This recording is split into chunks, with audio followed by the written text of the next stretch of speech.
পদ্ধতিতে নির্বাচন দেখতে চাই। সারা দুনিয়াতে এরা গ্রহণযোগ্যতা আছে এবং আমাদের দেশেও কেন হবে না। সংগ্রামী উপস্থিতি, আমি আর একটা দাবি জানাতে চাই যে বাংলাদেশের বৃহৎ একটি জনগোষ্ঠী প্রবাসী। আমি আজকের এই মহাসমাবেশের মাধ্যমে আমি একটি দাবি জানাতে চাই যে প্রবাসীদের ভোটের অধিকার দিতে হবে। যে কোনো মূল্যে হোক, অনলাইনের মাধ্যমে হোক অথবা পোস্ট মাধ্যমে হোক, যে কোনো মাধ্যমে হোক, প্রবাসীদের ভোটের অধিকার বাস্তবায়ন করতে হবে। আল্লাহ তাআলা আমাদের সকলকে একটি সুন্দর দেশ গড়া। আলহামদুলিল্লাহ রাব্বিল আলামিন। সমবেত ভাই ও বন্ধুগণ, মহাসমাবেশের এ পর্যায়ে বক্তব্য রাখবেন আন্দোলন বাংলাদেশ সভাপতি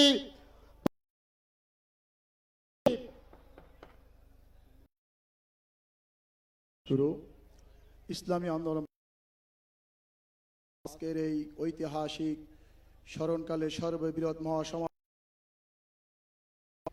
ইসলামী আন্দোলন বাংলাদেশের সংগ্রামী আমির পীর সাহেব আছেন, কেন্দ্রীয় এবং জাতীয় নেতৃবৃন্দ, সামনে উপবিষ্ট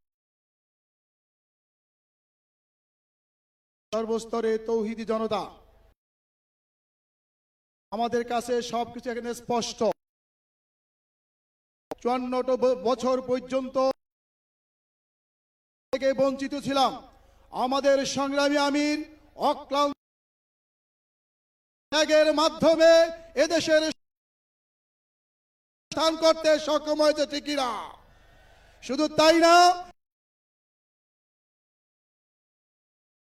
নেতৃবৃন্দ আমাদের আমিরের হাতে হাত মিলিয়ে আগামী নির্বাচন,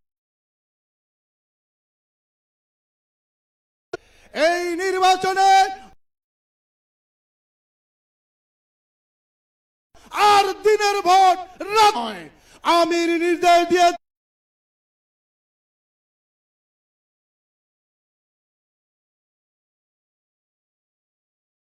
হাত পাকার প্রতীকের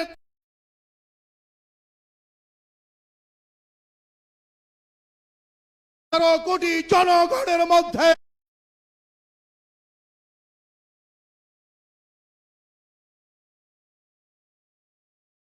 স্ত্রী, আমাদের কন্যা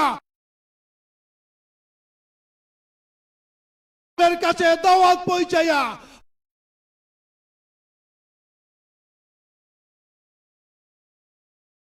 কমিটি কর্তৃক যদি ঘোষণা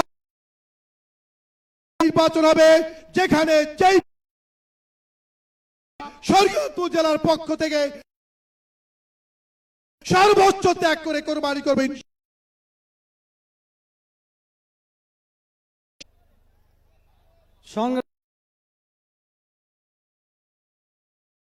আন্দোলন বাংলাদেশের আহত পদ্ধতিতে সুষ্ঠু নিরপেক্ষ নির্বাচন, লোকে লোকারণ্য হয়ে গিয়ে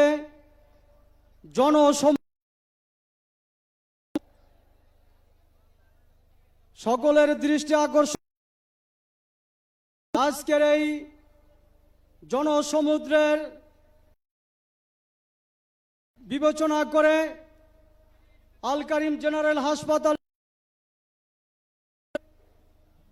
ইসলামী আন্দোলন বাংলাদেশ, ছাত্র আন্দোলন, যুব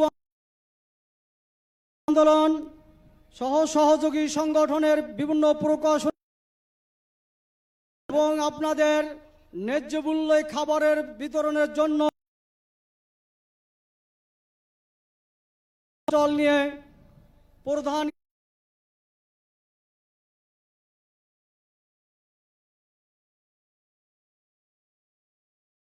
বিষয়গুলো আমরা গ্রহণ করব।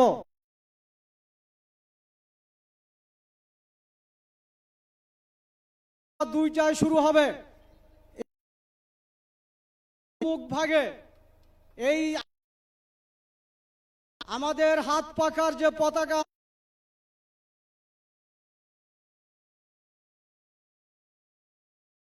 এই হাত পাকা বাইরে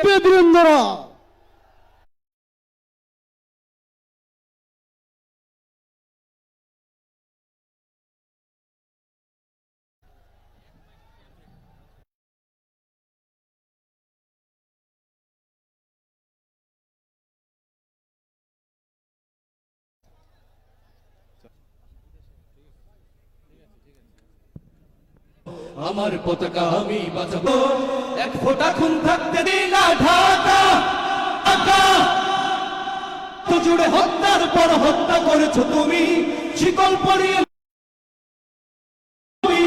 বন্ধুত্বের সেই কইনা ঢাকা ধর্মের নামে তৈরি করো তোমরা লাগাও দাঙ্গা বিবাদ প্রতিবেশী হয়ে থাকতে চাইলে না